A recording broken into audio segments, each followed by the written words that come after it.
ඉතින් ඔන්න අද මං ආවා ශ්‍රී බෝධිරුක්කාරාමය නාග විහාරයට. මේ පන්සල තින්නේ කරන්තෙනිය කැකිරිස්කන්ද කියන ප්‍රදේශයේ.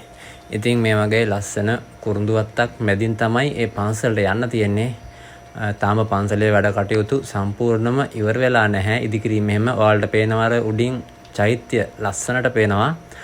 ඉතින් මේ වගේ ඉස්සර නම් මේ වගේ හොඳට හදලා තිබුණේ නැහැ. දැන් මේ පඩිපෙළ එහෙම ලස්සනට හදලා ඕන කෙනෙකුට පහසුවෙන් යන්න පුළුවන් විදියට හදලා තියෙනවා.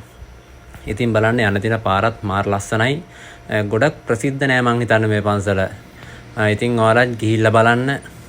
පාර එහෙම කියන්නම් ඕන එක්කෙනෙක් කමෙන්ට් එකක් දාන්න අනිවාර්යෙන් පාර කියන්නම්. බලන්න මේ පන්සලට යන පාර දෙපැත්තේ මල් ඉඳලා තියෙනවා. ලස්සනයි. බලන්න මාර ලස්සන view එකක් තියෙනවා මේ පන්සලට යන පාරට.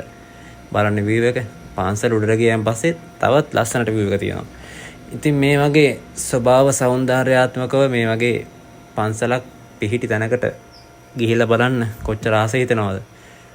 ගස් කොළන් පේනකොට හිතට මාර නිදහසක් දැනෙන්නේ. බලන්නකො ලස්සන. අර උඩින් පේන්නේ පන්සලේ මුදුන. ඉතින් මං උඩටම ගියේ නැහැ. යන පාර දෙපස තමයි මේ ඔයාලට වීඩියෝ කරගෙන ආවේ. එහෙනම් ඔයාලත් එන්න.